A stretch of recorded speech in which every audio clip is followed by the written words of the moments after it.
Hello viewers, నేను doctor Mridula, senior consultant, fertility expert, 49 hospital, Secunderabad branch.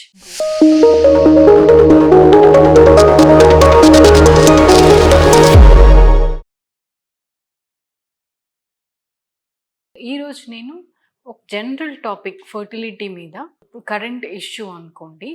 So దాని మీద మీకు కొన్ని డీటెయిల్స్ ఇస్తాను ఈ వీడియోలో. సో అదేంటంటే, మన ఇండియన్ ఉమెన్లో, భారతీయ మహిళలలో కంపేర్ టు వెస్టర్న్ కంట్రీస్, వేరే కంట్రీస్ లేడీస్తో కంపేర్ చేస్తే ఒవేరియన్ ఏజింగ్ అంటే అండాశయంలో ఎగ్స్ ఉంటాయి, ఆ ఎగ్ ఏజ్ అయ్యే ప్రాసెస్ అనేది ఎర్లీగా ఉంటుంది. అంటే చెప్పాలంటే మీకు తొందరగా ఫర్టిలిటీ అనేది తొందరగా రీచ్ అవుతారు ఇండియన్ ఉమెన్. ఎర్లీగా స్టార్ట్ అవుతుంది ఫర్టిలిటీ, ఎక్కువ పీక్స్ అంటాం.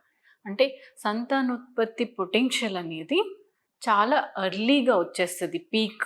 తర్వాత తగ్గిపోవడం కూడా అదే విధంగా వేరే వెస్ట్రన్ ఉమెన్లో కంటే తొందరగా తగ్గిపోతుంది. సో ఇది ఎందుకు ఇంపార్టెంట్ అని చెప్తున్నానంటే, ఇప్పుడు అన్నిటికీ కంపేర్ చేస్తాం మనం. ఆ కంట్రీ ఉమెన్కి మనకి ఏదైనా స్టడీస్ చేసినా కూడా ఫర్టిలిటీ మీద వెస్ట్రన్ కంట్రీస్లో ఎక్కువ స్టడీస్ ఉంటాయి. దేని గురించి అయినా, ఏదైనా మెడిసిన్ గురించి స్టడీ చేసినా, ఏదైనా ప్రొసీజర్ గురించి అయినా, లేదంటే ట్రీట్మెంట్ విధానం మీదైనా స్టడీస్ చేసినప్పుడు ఎక్కువగా వెస్ట్రన్ ఉమెన్లో అంటే అక్కడ ఎక్కువ ఎవిడెన్స్ అనేది తీసుకుంటారు. సో ఆ ఎవిడెన్స్, ఆ స్టడీస్ మనము ఇండియన్ ఉమెన్ మీద కూడా మనము అప్లై చేయలేము. ఎందుకంటే వాళ్ళది మనది జీన్స్ వేరే ఉంటుంది. మన జియోగ్రఫిక్ లొకేషన్ బట్టి మనకి జెనెటిక్ ప్రెడిస్పోజిషన్ని బట్టి మనకి వేరే ఉంటుంది. అది మనము మన ఇండియన్ ఉమెన్ మీద అప్లై చేయలేం.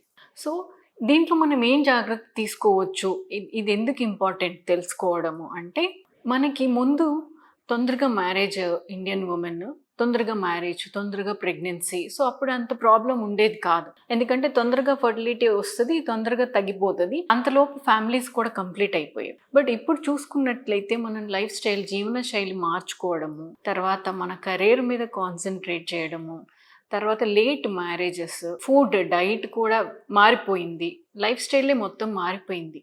సో ఇట్లా లేట్ మ్యారేజెస్ వల్ల, ప్రెగ్నెన్సీ పోస్ట్పోన్ చేసుకోవడం వల్ల ఫర్టిలిటీ ఆల్రెడీ తగ్గిపోయాక మనకి ప్రెగ్నెన్సీ ప్లాన్ చేసుకున్నట్టయితే ప్రెగ్నెన్సీ వచ్చే ఛాన్సెస్ తగ్గిపోతాయి. సో నేను చెప్పేది ఏంటంటే, ముందు ప్రెగ్నెన్సీ ప్లాన్ చేసుకోండి, ముందే మ్యారేజ్ చేసుకోండి అని కాదు. బట్ అట్లీస్ట్ మన ఫర్టిలిటీ ఎంత ఉంది అనేది చెక్ చేసుకోవాలి. లైక్ హౌ వి డూ రెగ్యులర్గా బ్లడ్ చెకప్స్ చేసుకుంటాము, షుగర్ ఏమైనా ఉందా, థైరాయిడ్ ఎట్లా ఉంది అనేది. సో అట్లాగే every women, Indian women fertility అంటే ఎగ్ రిజర్వ్, ఏజ్ పెరుగుతూ ఉంటే ఎగ్స్ తగ్గిపోతాయి కాబట్టి వాళ్ళ ఎగ్ రిజర్వ్ ఎంత ఉంది అనేది అట్లీస్ట్ ఒక వన్స్ ఏ ఇయర్ చూసుకుంటూ, అది నార్మల్గా ఉన్నట్టయితే దే కెన్ పోస్ట్పోన్, కావాలంటే ప్రెగ్నెన్సీ పోస్ట్పోన్ చేసుకోవచ్చు.